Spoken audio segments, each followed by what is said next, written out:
Bonjour et bienvenue, j'espère que vous passez une excellente journée, après-midi, matin ou soir. Je ne sais pas quand vous regardez cette vidéo, mais je vous remercie beaucoup. N'oubliez pas de laisser en commentaire vos résultats finaux, les gars, comme ça on peut papoter. Et si jamais vous ne comprenez pas une question, je vous en prie, ne pas demander à moi parce que je suis le pire exemple, ok? Allez, c'est parti. Question numéro 1. Sur autoroute, en règle générale, je dois circuler sur la voie la plus à droite. Oui, réponse A. Non, réponse B. Sur autoroute, comme ailleurs, en règle générale, je dois circuler sur la voie la plus à droite. Question numéro 2. L'alcool commence à altérer la vision à partir d'un verre, réponse A, de 2 verres, réponse B, de 3 verres, réponse C, de 4 verres, réponse D. Les effets de l'alcool se font sentir dès 0,20 g par litre de sang, soit la consommation d'un seul verre. Le champ visuel est diminué, la sensibilité à l'éblouissement est plus grande. Ouais, mais là, par exemple, il ne dit pas un verre, il peut avoir 250 millilitres, hein. Ça dépend du verre que tu as à la maison, du verre que tu bois au bar. Question numéro 3. Je regagne l'intérieur du virage dès que j'aperçois la sortie du virage. Oui, réponse A. Non, réponse B. Attends, je regagne l'intérieur du virage dès que j'aperçois la sortie du virage. L'intérieur. Je regagne l'intérieur. Je crois que je le regagne, mais je sais pas. L'auto. Je dois regagner l'intérieur du virage et reprendre une marche normale sur la chaussée dès que je perçois la sortie du virage. Question numéro 4. Voilà, c'est bien de jouer au loto. De temps en temps, on gagne, quoi.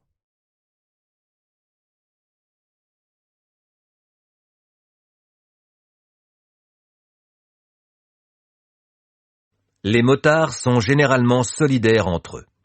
Oui, réponse A. Non, réponse B.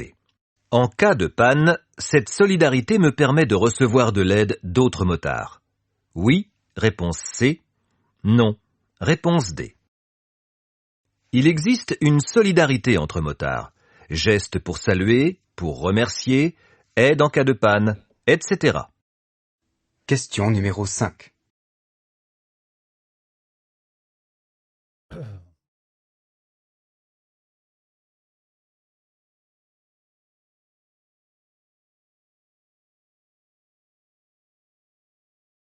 La signalisation est implantée à cet endroit car le risque perçu par les usagers est faible. Oui, réponse A. Non, réponse B. Signalisation.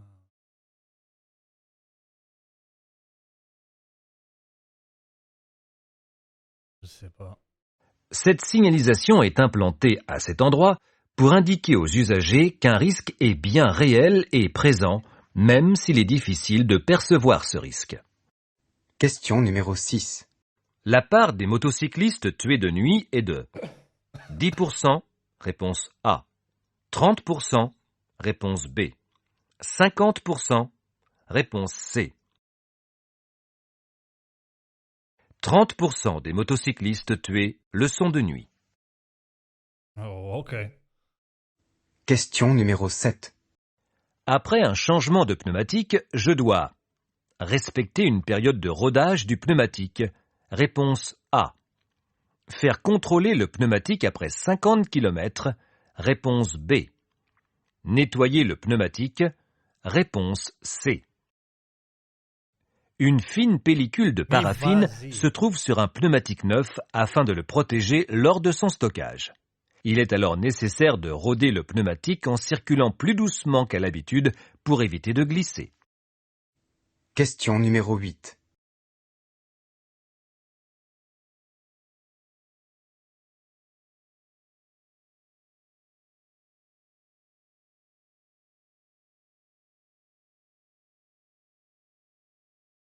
L'absorption d'alcool réduit la perception des couleurs, notamment à l'abord des feux. Oui, réponse A. Non, Réponse B. Le dépistage d'alcoolémie est obligatoire en cas de non-respect d'un feu. Oui. Réponse C. Non. Réponse D. Normalement, sauf si tu es un daltoniste, quoi, tu vois plus les couleurs, hein, parce que même alcoolisé, tu vois toujours, tu sais faire la différence. Mais je connais le caractère de cette personne qui a inventé, donc ça va être le... Ah, mon Dieu. L'absorption d'alcool réduit la perception des couleurs. Sur un feu, par exemple, je peux ne pas détecter le changement de couleur. Dans le cadre de cette infraction, en cas de contrôle par les forces de l'ordre, je vais devoir effectuer un dépistage d'alcoolémie. Question numéro 9. Dans cette situation, j'adapte mon placement. Oui. Réponse A. Non. Réponse B. J'adapte mon allure. Oui. Réponse C. Non. Réponse D.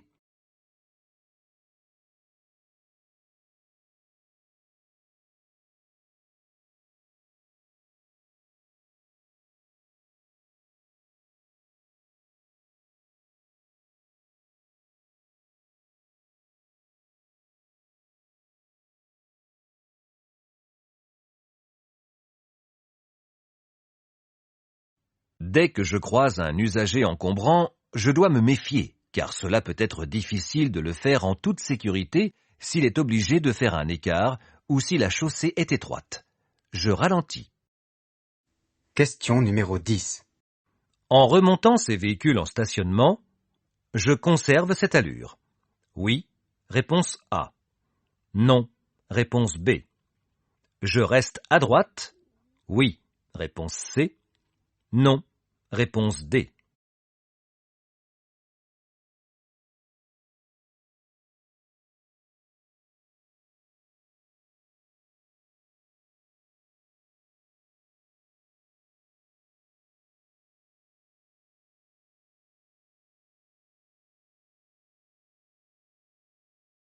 Même si la circulation est fluide, je préfère conserver cette allure plutôt que d'accélérer en remontant les véhicules en stationnement, car l'un d'entre eux peut se mettre subitement en mouvement.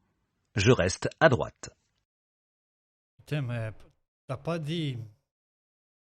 Je comprends pas de tout le mec, hein, honnêtement. C'est... Déjà, je comprends pas. Hein. Sauf si le mec, il indique... Tu vas à gauche, tu vas dépasser par la droite. Sinon, tu vas dépasser par la gauche. Quoi. Je comprends plus les questions, là. Le mec, il est bizarre, quoi. Question numéro 11.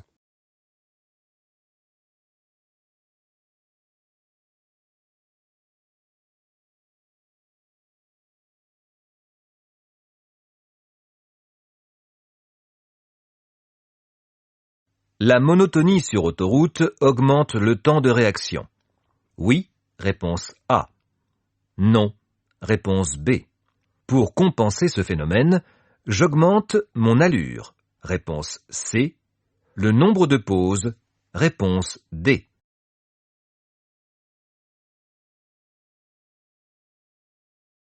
L'autoroute favorise la monotonie et engendre une augmentation du temps de réaction. Pour compenser, je réduis mon allure et j'augmente le nombre des pauses. J'ai pas du tout compris la question. Hein. Question numéro 12. Le point mort est indiqué au tableau de bord. Oui, réponse A. Non, réponse B. Une chute peut être provoquée par un calage au démarrage en tournant, réponse C. En ligne droite, réponse D.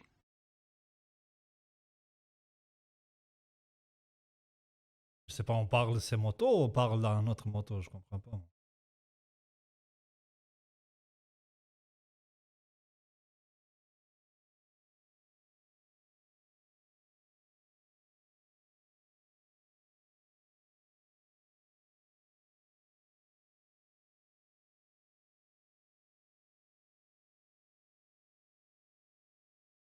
Le point mort est indiqué au tableau de bord par ce voyant vert. Attention, un calage au démarrage peut provoquer une chute, que ce soit en tournant ou en ligne droite. Ouais, sauf si t'es... Question numéro 13. Cette voie permet de réduire la différence de vitesse entre usagers. Oui, réponse A. Non. Réponse B. L'insertion nécessite toujours des contrôles en vision directe. Oui. Réponse C. Non. Réponse D. Cette voie permet de réduire la différence.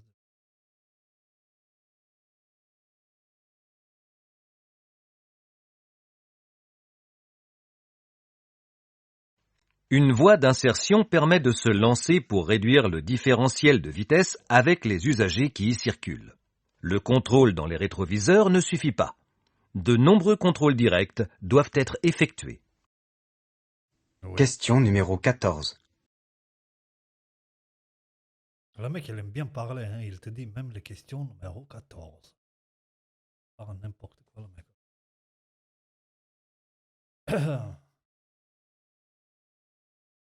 Je circule dans une rue à sens unique. Oui. Réponse A. Non. Réponse B. Je suis obligé de continuer tout droit. Oui.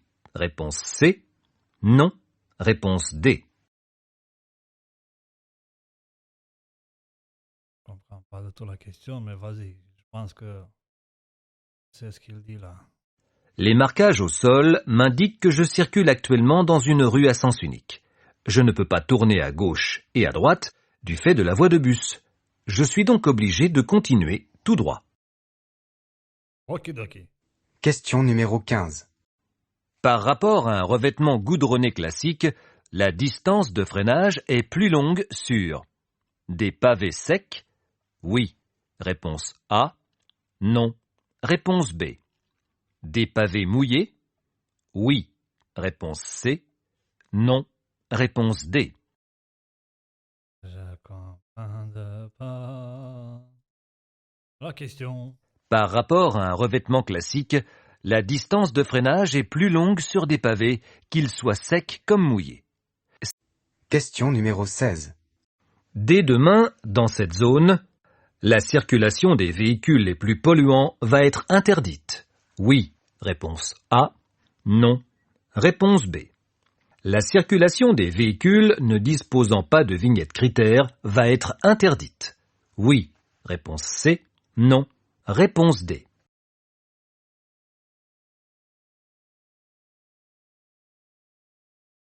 Là, je vais biffer carrément ce que je pense, mais c'est sûr que ça va pas être le bon. Parce que là, sur le tableau, là, on voit rien interdit. Hein. On voit juste une signalisation, c'est tout. Demain, la circulation différencie. On voit ça, ok? On voit pas demain, c'est interdit de je sais pas quoi. On voit pas, ok? Donc moi, je vais biffer ça. Et vous allez voir que c'est pas le bon. La circulation différenciée est activée dans certaines zones lors de pics de pollution. L'entrée dans ces zones est alors régie par la possession d'une vignette critère d'une certaine catégorie. Ce que je disais, ça sont des trucs pièges, quoi, parce que c'est pas normal de poser une question comme ça, quoi. Le panneau, il te dit pas. Il y a interdiction, quoi. Où tu vois le mot interdit? Panneau. Bizarre, le mec, je te jure. Hein. Honnêtement, mec, si tu regardes mes vidéos, s'il te plaît, donne-moi, je sais pas, qu'on parle, parce qu'honnêtement, t'es bizarre. Hein. Question numéro 17. Cette position de conduite est interdite. Oui. Réponse A. Non. Réponse B. Elle n'est pas interdite, normalement, mais il va te dire, ouais, parce que lui, regarde à droite et il ne voit pas qu'est-ce qui se passe devant lui. Vas-y, je vais aller en oui. La position de conduite ok. avec le corps du motard dans le prolongement de la moto, avec la même inclinaison, est celle qui est préconisée. Une position plus déhanchée comme ici n'est pas pour autant interdite. Ah, ok, putain, pour une fois, j'ai dramatisé, c'était bon. Hein. Question numéro 18. Pour réduire la force centrifuge, je réduis mon allure. Oui. Réponse A. Non. Réponse B. J'utilise les deux voies de circulation. Oui. Réponse C. Dans ce virage, Pour réduire la force centrifuge et éviter d'être déporté vers l'extérieur, je réduis mon allure. Je peux utiliser la seconde voie de circulation uniquement pour dépasser. Ouais, là, je me suis dépêché. Je voulais faire le A, mais j'ai fait le B sur le réduit mon allure. C'est ma faute pour une fois, quoi. Question numéro 19. Pour une fois dans cette questionnaire, hein, parce que je me suis planté plusieurs fois. Hein. Pas un miracle, quoi.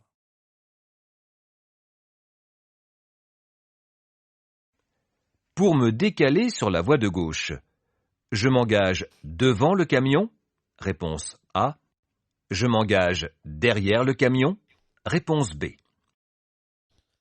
Normalement, oui, parce que tu es beaucoup plus rapide en moto que le camion. Mais c'est dangereux et il ne faut pas faire ça. Il faut pas attendre et pas en derrière du camion. Je ne sais pas si le conducteur de ce camion me voit dans ses rétroviseurs. Je circule peut-être dans un angle mort. Me déplacer maintenant devant lui est dangereux. Question numéro 20. Une conduite alcoolisée m'expose à aller en cellule de dégrisement. Oui, réponse A. Non, réponse B. Ma privation de liberté a des conséquences psychologiques, réponse C. Sociales, réponse D. Du moment que c'est social, c'est psychologique aussi. En cas de conduite alcoolisée, je m'expose à aller en cellule de dégrisement selon la gravité de la situation. Cela peut avoir des conséquences aussi bien psychologiques que sociales. Et voilà. Question numéro 21. En arrivant sur un accident corporel, j'alerte les secours en appelant le 112. Oui, réponse A. Non, réponse B. Oui, le 112, c'est le numéro universel de urgence en Europe. Le 112 est le numéro d'appel d'urgence européen. Je peux aussi appeler le 15, SAMU, ou le 18. Question numéro 22.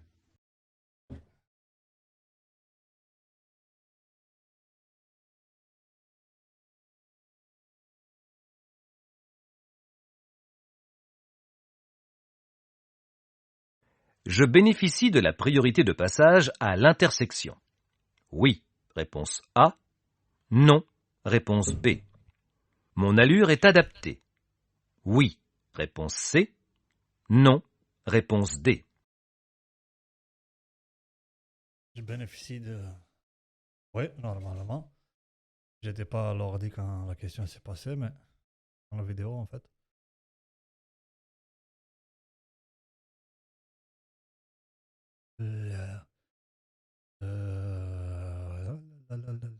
Non, parce qu'il pleut, normalement, c'est 80 quand il pleut 10 km de moins. Donc, J'aborde ici une intersection où je suis prioritaire ponctuellement. Mon allure n'est toutefois pas adaptée car il y a peu de visibilité et il pleut. Je suis même en excès de vitesse à 90 km/h. ouais. Question numéro 23. Un casque doit être remplacé à la suite d'une chute. Oui, réponse A. Non, réponse B. Systématiquement tous les 2 ans. Oui, réponse C. Non, réponse D. Si tu as une chute, bien sûr, il va falloir. Ouais, si c'est une chute, chute, hein, pas de. Tu l'as fait tomber de main. Non. Si tu en prends une chute, vérifie que ta casque, tu vois quelque chose, il faut le changer. Hein. Si tu touches pas la casque au béton, oui, tu la changes pas. Mais si tu touches le béton avec la casque, il faut la changer. Hein. Systématiquement, tous les 2 ans. Non, normalement, non. Tu la changes quand il commence à avoir une odeur bizarre ou il commence à être trop large, quoi. D'après moi, hein, maintenant. Un casque a une durée de vie limitée dans le temps, mais aucune norme ne précise cette limite. À la suite d'une chute, un casque doit être remplacé. Question numéro 24. La distance de freinage la plus courte s'obtient à l'aide du frein avant seul, réponse A, des 2 freins, réponse B. Le frein le plus efficace est le frein avant, réponse C, arrière, réponse D. Une distance de freinage optimisée, même si c'est le frein avant qui est le plus efficace, nécessite d'utiliser les deux freins, avant et arrière. L'efficacité est obtenue avec le frein avant, la stabilité avec le frein arrière. Ouais. Question numéro 25. Au tableau de bord, un voyant d'alerte est de couleur rouge, réponse A, orange, réponse B. Le voyant du ou des feux de route est vert, réponse C, bleu, réponse D. Voyant de où des feux. Je comprends pas la deuxième question, mais putain. Un voyant d'alerte est toujours rouge et nécessite l'arrêt immédiat en toute sécurité. Le témoin du ou des feux de route est bleu. Ah ouais, putain, je confonds tout le temps le feu de route avec le croisement, quoi. Question numéro 26. Ah, ouais, encore en vidéo. N'oubliez pas, les gars, de me laisser un commentaire là. Au score final, hein. Honnêtement, je suis très curieux de voir qu'est-ce qui se passe avec moi. Parce que... Ce panneau me protège aux intersections. Oui, réponse A. Non, réponse B. Ni les gendarmes te protègent d'après un panneau. Qu'est-ce que tu dis là, mec? C'est quoi ces questions bidons? Ce panneau indique que je bénéficie de la priorité de passage aux deux prochaines intersections. Question numéro 27. L'avertisseur sonore est un accessoire de sécurité. Oui, réponse A. Non, réponse B. C'est un moyen de communication hors agglomération. Oui, réponse C. Non, réponse D. C'est pas un truc de sécurité. Ouais, non, parce que normalement, tu klaxonnes dans le dernier moment, tu vois. Ouais, non, tu peux pas klaxonner pendant que tu es dans la ville et tout. Ah, ouais. Je sais pas, je vais au loto. L'avertisseur sonore est un accessoire de sécurité afin de prévenir d'un danger réel et immédiat. C'est également un moyen de communication afin d'avertir les autres usagers hors agglomération. Ouais, voilà. Question numéro 28. Cette vignette est obligatoire pour circuler à moto dans certaines agglomérations. Oui, réponse A. Non, réponse B. Son niveau dépend des normes européennes d'émission. Oui, réponse C. Non, réponse D. Je comprends pas du tout la question, donc je vais aller au loto et encore. La vignette critère est obligatoire pour circuler dans certaines agglomérations. Son niveau dépend de la classification de la moto au niveau des normes européennes d'émission, normes euro. Selon l'année de la moto, celle-ci doit répondre à telle classification. Question numéro 29. Pour un freinage efficace, j'utilise uniquement le frein avant. Réponse A. Pour un freinage efficace, j'utilise l'ensemble de mon système de freinage. Question numéro 30. Je vais aller un peu plus vite, L'e-call les gars. est un dispositif de sécurité passive. Je dois Oui, partir là. réponse A. Non, réponse B. L'e-call est un dispositif d'appel d'urgence automatique en cas d'accident. Question numéro 31. Certains médicaments délivrés sans ordonnance ont des effets néfastes sur la conduite. Oui, les effets secondaires des médicaments n'existent pas seulement pour ceux délivrés avec une ordonnance. Question numéro 32.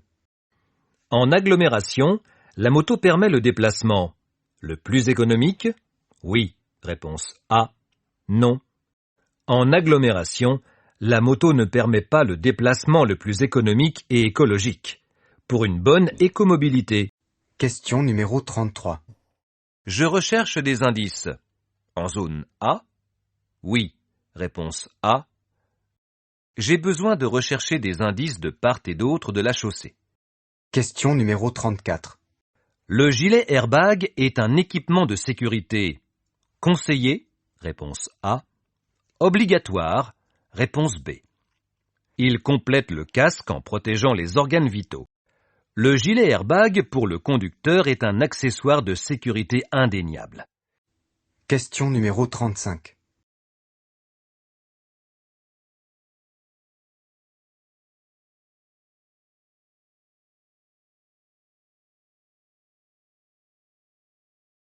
Le dépassement de cet autocar est autorisé.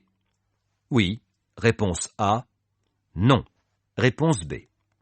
Je suis particulièrement attentif. Il y a suffisamment de place pour dépasser cet autocar en arrêt. Question numéro 36.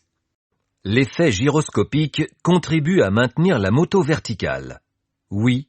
Réponse A. Non. Réponse B. Il augmente avec la vitesse. Oui. L'effet Question numéro 37. Je peux à moto utiliser ce type d'oreillette pour écouter de la musique. Oui. Réponse A. Non. Réponse B. Pour téléphoner. Le port à l'oreille par le conducteur en circulation de tout dispositif susceptible d'émettre du son. Question numéro 38. Sur un étrier flottant. La plaquette qui s'use le plus rapidement étant A. Réponse A. B. Réponse B. Je change uniquement celle qui est la plus usée. Oui. Réponse C. Non. Réponse D. Sur un étrier flottant, c'est la plaquette B qui vient pousser l'ensemble du système de freinage. Question numéro 39. Le feu qui me concerne est le feu rouge, réponse A, vert, réponse B. Placé à cet endroit, je prévois de continuer tout droit. Je suis donc concerné par le feu vert. Le feu rouge concerne les usagers présents dans la voie de stockage pour tourner à gauche. Et voilà les gars, ça y est, j'ai fait 30. N'oubliez pas, laissez-moi dans le commentaire au score final et n'oubliez pas, abonnez-vous, laissez un like.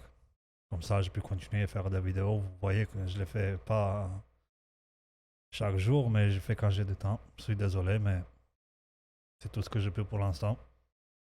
Et on se voit à la prochaine. Bisous.